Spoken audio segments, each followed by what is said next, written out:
You can wait. You can wait a little longer.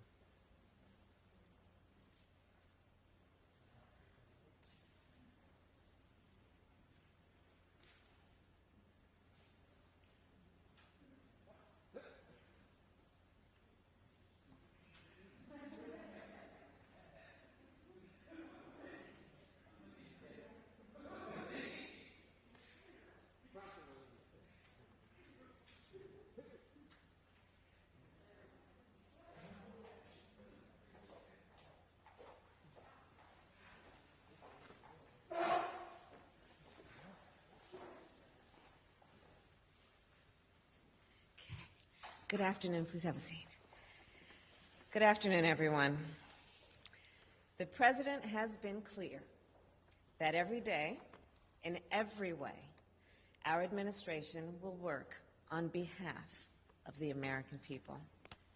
And this has been true as we delivered historic relief through the American Rescue Plan to families and small businesses, as we continue the fight to pass legislation to protect and strengthen the sacred right to vote, and as we continue the work to strengthen our nation's care economy.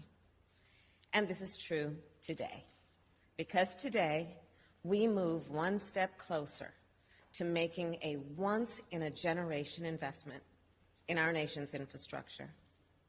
Today, Democrats, Independents, and Republicans in the United States Senate passed the Infrastructure Investment and Jobs Act. So let me describe just a little bit about why this bill is so important. It is an investment in the roads and bridges we drive on every day to get our kids to school. It is an investment in the public transit we rely on to get to work. It will mean people in our nation won't have to drink water from lead pipes or go to a fast food parking lot to get high-speed internet.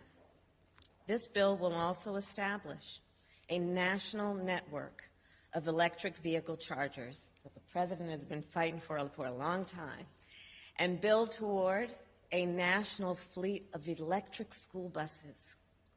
And the way I see it, an investment in infrastructure, it provides people with what they need to get where they need to go.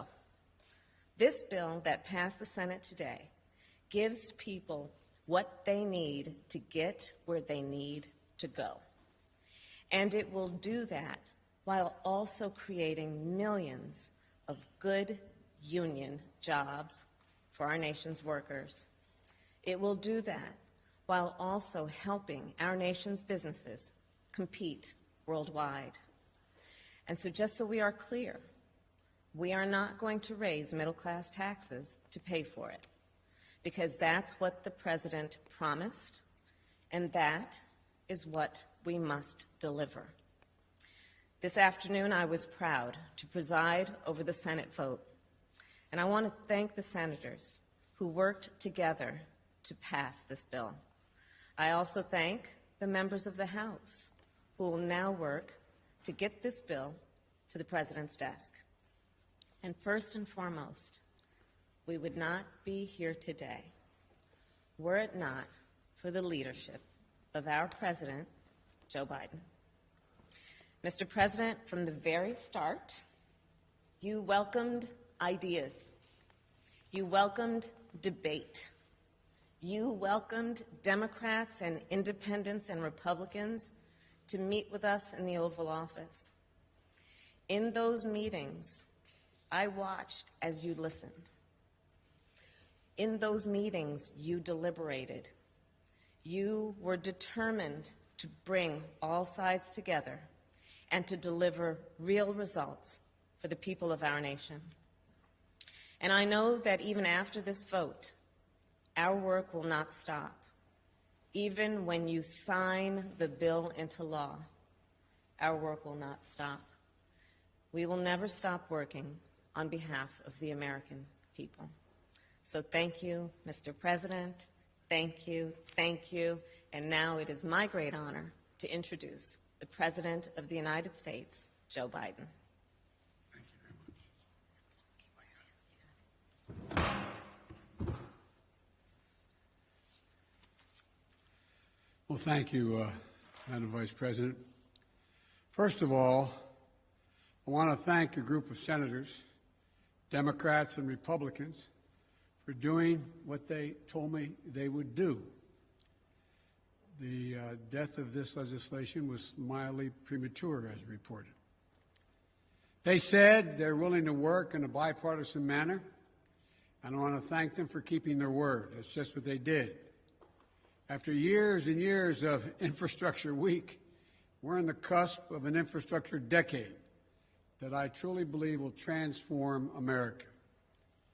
As you all know, just a short while ago, the United States Senate passed the Infrastructure Investment and Jobs Act, the very legislation I ran on when I announced my candidacy for the nomination for president.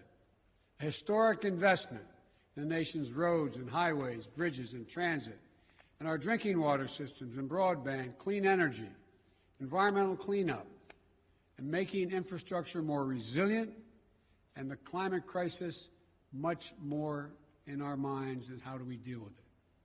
You know, we're poised once again, and I mean this in a literal sense, to make the same kind of historic investments that have so often made it possible for America to build the future and allow us to outcompete the rest of the world.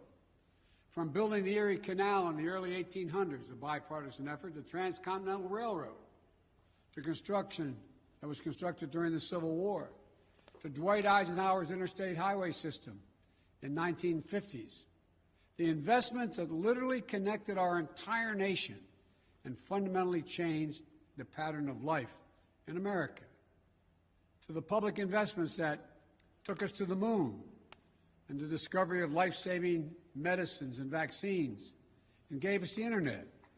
America's often had the greatest prosperity and made the most progress when we invest in America itself. And that's what this infrastructure bill does. With overwhelming support from the United States Senate, 69 votes in the Senate, a vote margin bigger than when the interstate highway system passed in the Senate in 1956. It makes key investments that will, one, create millions of good union jobs all across the country, in cities, small towns, rural and tribal communities. America, this is how we truly build back better. This bill is going to put people to work, modernizing our roads and our highways and our bridges so commuters and truckers don't lose time in traffic, saving billions of dollars nationally. Today, up to 10 million homes in America and more than 400,000 schools and child care centers have pipes with lead in them, including for drinking water. This is a clear and present danger to the health of America, particularly to our children's health. This bill is going to put plumbers and pipe fitters to work, replacing all the nation's lead pipes so every child, every American, can turn on a faucet at home or in school and know they're drinking clean water. During remote learning during the pandemic last year, we saw too many families forced to literally sit in their vehicles in a fast food parking lot so their children could get on the internet they couldn't afford and didn't have access to at home. This bill will deliver affordable high-speed internet to every American, a necessity for the 21st century. We'll also see we've seen in the last couple of years the damage done in Texas and other places when transmission lines carrying power were taken down by extreme and unanticipated weather, leaving millions of folks without electricity for weeks and weeks, costing our economy billions and billions of dollars. This bill provides upgrades to our power grid so that more secure and resilient and cleaner energy can be transferred across those wires. Down in New Orleans, I met with the incredible women and men who are in charge of the water system, some of it running on technology that is literally 100 years old. This bill is going to provide opportunities to upgrade their system. It also allows American workers to strengthen our natural infrastructure, like our levees These are at risk of catastrophic collapse in the face of extreme weather like superstorms, wildfires, droughts, hurricanes, and heat waves. Last week, I stood, and many of you were with me, on the south lawn of the White House with the United Auto Workers and with leaders from the big three automobile companies in America, surrounded by iconic American vehicles that will all be electric and made right here in America in not too distant future. This bill is also going to put IBEW workers, electrical workers, to work installing a truly national network of electric vehicle charging stations that will transform the way we travel and move commerce. And by the way, around those charging stations, you'll see, just like around we put in gas stations on our state highways, you'll see other industries build up. We have the benefit of significantly reducing pollution from vehicles on our roads. Look, this bill, I believe, will make the most important investment in public transit in American history. When I went to Philadelphia not too long ago for Amtrak's 50th anniversary, I was proud to be able to say that this bill was in the works and that it would be the most important investment in rail since the creation of Amtrak itself. This bill will upgrade railroad tracks so people can get to work and their destinations faster, and it will build new lines to get people to more places faster, reducing, I might add, pollution as well. And here's another critical part of the bill. 90% of the jobs created don't require a college degree. You're tired of hearing me say it, I know, but this is a blue-collar blueprint to rebuild America. We're going to do all of this by keeping my commitment. We will not raise taxes by 1 cent on people making less than $400,000 a year. Everyone from union to business leaders to economists, left, right, and center, believe the public investment contained in this bill will generate more jobs, higher productivity, higher growth for our economy over the long term. Forecasters on Wall Street project that over the next 10 years, our economy will expand by trillions of dollars, and it will create an additional 2 million jobs a year beyond what was already projected. Good-paying jobs all around the country. Experts believe that the majority of the bill's benefits will flow to working families. Faster commutes, cleaner water, less expense, available and affordable internet. These are the things that working families need. And last week's job report shows our economy is recovering at a record rate. 934,000 new jobs created in July. It's going to go up and down, but 4 million jobs created since I took office. This bill is going to help make a historic recovery a long-term boom. Folks, above all, this historic investment infrastructure is what I believe you, the American people, want, what you've been asking for a long, long time.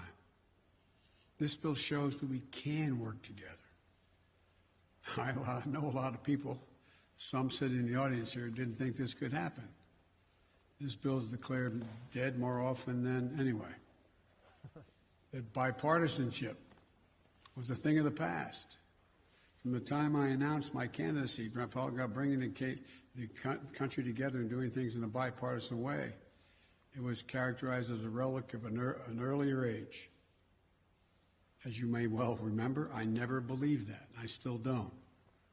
So I want to thank those senators who worked so hard to bring this agreement together. I know it wasn't easy. For the Republicans who supported this bill, you showed a lot of courage. And I want to personally thank you for that. And I've called most of you on the phone to do just that. You have, and no doubt you will, disagree with me on many issues. But where we can agree, we should. And here on this bill, we prove that we can still come together to do big things, important things for the American people. For the Democrats who supported this bill, we can be proud of this unprecedented investments that are going to transform the nation and change millions of lives for the better. Think about what's going to happen in a practical sense. Clogged arteries, at the heart of our economy. They're going to be opened up. That will reduce transportation costs, reduce commuting costs, and as a result, reduce cost overall for families and businesses. And there's safety provisions being, as I said not long ago, everyone can tell you what the most dangerous intersections in their communities are. There's money in there to deal with those specific needs. Thousands of bridges will be safer and more accessible. And by the way, as you've heard me say before, some bridges are so weak that they couldn't have a fire truck go across it, requiring the fire department to go 10, 12 miles out of the way to get just literally a mile away to put out a fire. Millions of lead pipes carrying drinking water to our homes and schools and daycare centers. They're finally going to be replaced. Never again can we allow what happened in Flint, Michigan, and Jackson, Mississippi. Can never let it happen again. High-speed internet, going to be available and affordable everywhere to everyone. So farmers nationwide can get the best prices for their products at home and abroad by knowing when to sell. And children in Chicago or Philadelphia never have to again sit in the McDonald's parking lot to do their homework. This is transformational. I know compromise is hard for both sides, but it's important, it's necessary for democracy to be able to function. So I want to thank everyone on both sides of the aisle for supporting this bill. Today, we proved that democracy can still work. A lot more work to do. But I want to thank Senate Republican leader Mitch McConnell for supporting this bill. And I want to give special thanks to Senate Majority Leader Chuck Schumer. Your leadership, Chuck, in the Senate was masterful. But look, let's be clear. Work is far from done. The bill now has to go to the House of Representatives, where I look forward to winning its approval. We have to get to work on the next critical piece of my agenda, my Build Back Better plan, making housing more affordable. It's so unaffordable to so many Americans. Providing clean energy tax cuts, including homeowners to make energy efficient improvements in their homes. Bringing down the cost of prescription drugs, making elder care more affordable, and continue to give middle-class families and children a tax break, a tax cut, the one they're receiving now, well-deserved child care and health care that gives them just a little bit of breathing room. This is a plan that invests in the American people, in their future and their success. And it will be paid for by having the largest corporations, including 55 of them, who didn't pay a single penny in federal income tax, and the super wealthy to begin to pay their fair share. I want you to be able to be millionaires and corporations do incredibly well. But this isn't going to change anything for you. You'll still have your 3 homes. You'll still have whatever you need. And corporations will continue to do well. I have more to say about this later as the Senate continues to work. But today, I'm happy to mark this significant milestone on the road toward making what we all know are long overdue, much needed investments in basic, hard infrastructure of this nation. I truly believe that this bill proves the voice of the people will be heard, and we can all come together to make a difference in people's lives. As you heard me say it before, and I apologize for repeating it, but there are no Republican bridges or Democratic roads. This is a moment that lives beyond the headlines, beyond partisan sound bites, beyond the culture of instant outrage, disinformation, and conflict as entertainment. This is about us doing the real hard work of governing. It's about democracy delivering for the people. This is about winning the future. It's about doing our job. This is about building an economy from the bottom up and the middle out, giving everyone a decent chance at a decent life. And by the way, when the bottom and middle do well, the wealthy do very, very well. Nobody gets hurt. This is what I call governing and government doing its job, ensuring everybody's better off. As I've said many times, and I'll say it again today, we are the United States of America. And there's nothing we can't do if we do it together. So thank you. God bless you all, and may God protect our troops.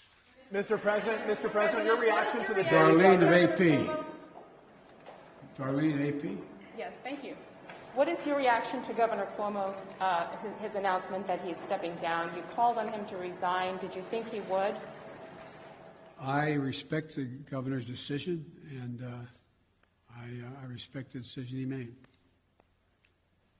Mr. President, how concerned are you right now about children in schools, given the 94% of children, many of them unable to get vaccinated because they're too young, have now tested positive? What are your concerns, and how concerned are you that schools will not be able to stay open as you've asked for? My concerns are deep, and I'm very concerned. And we all know why. Look, I understand that there are millions of people who decided, adults, who decided not to get vaccinated. And I understand that to badger those folks is not likely to get them to move and get vaccinated. But I also understand that the reason children are becoming infected is because in most cases they live in low vaccination rate states and communities, and they're getting it from unvaccinated adults. That's what's happening. And so my plea is that for those who are not vaccinated, think about it. God willing, the FDA is going to be coming out in a reasonable time frame to say this vaccine is totally safe. We've seen millions of doses around the world, 1 billion doses already. And we know how it's transmitted. And one of the things that I find a little disingenuous, when I suggest that people in zones where there is a high risk wear the mask like you all are doing, I'm told that government should get out of the way and not do that. They don't have authority to do that. And I find it interesting that some of the very people who are saying that, who hold government positions, are people who are threatening that if a school teacher asks a student if they've been vaccinated, or if a principal says that everyone in my school should wear a mask or the school board votes for it, that governor will nullify that. That governor has the authority to say you can't do that.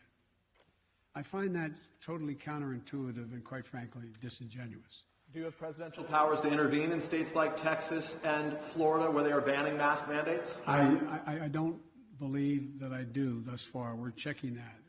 But there are on federal workforce I can.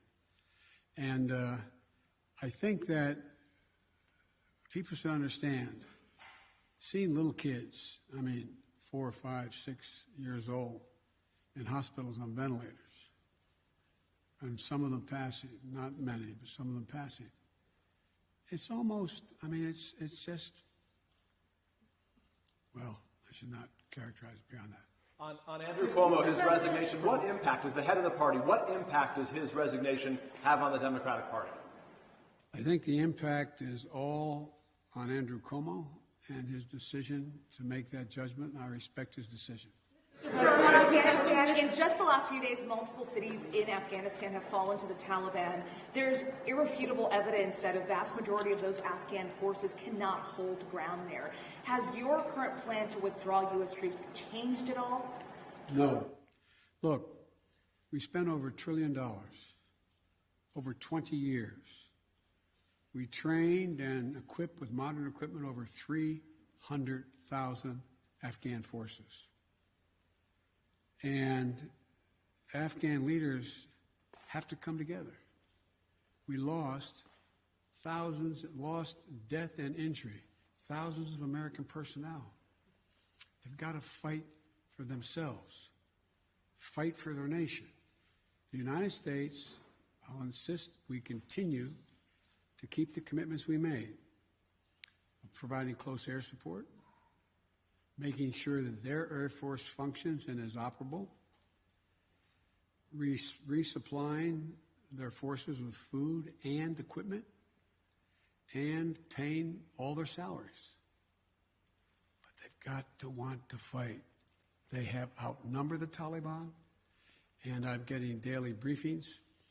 I think there's still a possibility. You have a significant new Secretary of Defense, our equivalent of Secretary of Defense in Afghanistan, Bushmullah Khan, who's a serious fighter. I think they're beginning to realize they've got to come together politically at the top, and but we're going to continue to keep our commitment. But I do not regret my decision. On this slide, yes, ma'am.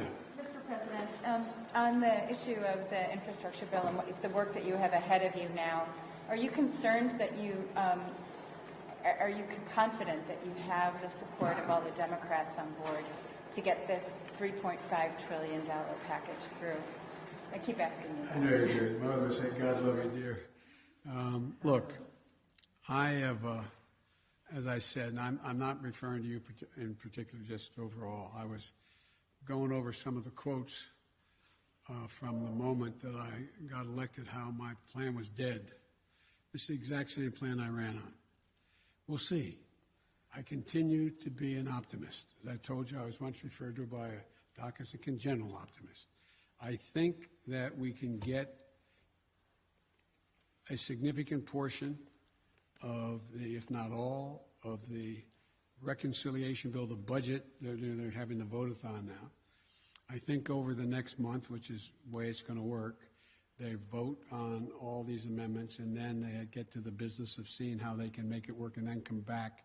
I know you understand this well, but the public wonders what we're talking about sometimes, and decide exactly what's in that reconciliation bill and how much is going to be spent. I think we will get enough Democrats to vote for it, and I think that the House will eventually put two bills on my desk, one on infrastructure and one on reconciliation. Thank you. Can I ask about Thank you so much, Mr. President. I'm just sort of turning to the Delta.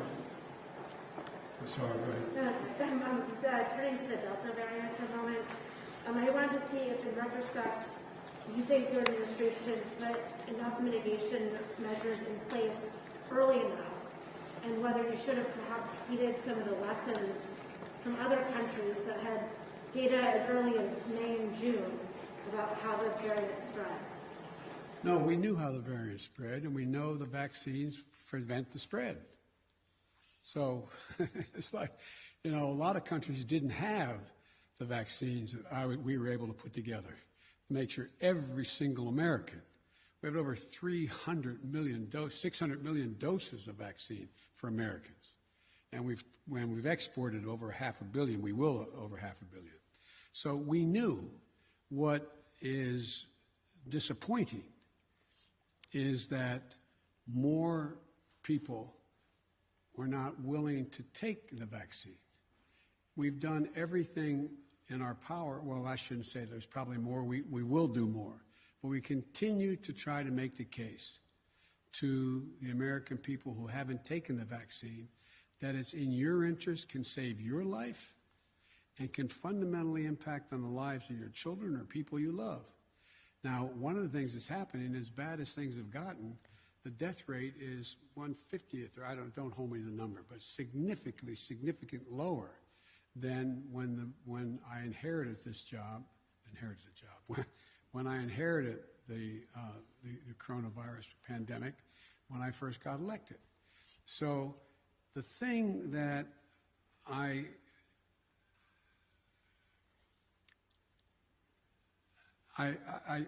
continue to hope that people will overcome their fears, because their fears are based on, some are just as a political statement, but very few. I think most people are worried, and that's why I'm hoping that the FDA will say that we permanently approve of these vaccines because we have enough for everyone.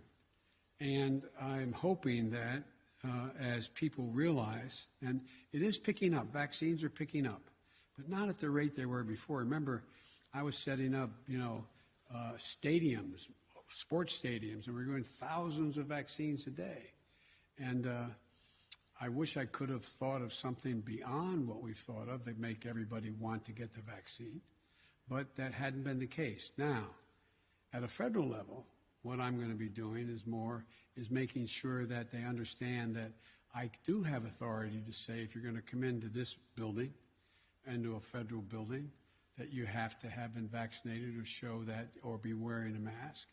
And I think that I'm going to use, and I anticipate that it's probable that the Defense Department will, as they put in place all the mechanisms needed to be able to, in fact, impose or initiate a mandate for all the regular forces and reserves to get vaccinated. But I continue to be hopeful. You see, I had I had a talk with Governor Asa Hutchinson, who said he made a mistake.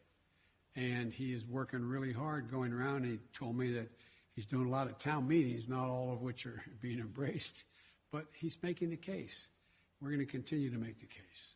Mr. President, if I may, Mr. President, ironically, Mr. President, one of the Democrats through the years that you spoke with about infrastructure the most was Andrew Cuomo, who is resigning, who announced he's resigning today. You had traveled New York with him when you were vice president to the launch of the reconstruction of LaGuardia. He was someone who supported your campaign early on. No, you called on him to resign. No, you condemned the alleged behavior. But you're someone who spends a lot of time with mayors and governors. How would you assess his 10 and a half years as governor of the state? In terms of his personal behavior or what he's done as a governor? What he's done as a governor. I thought he's done a hell of a job.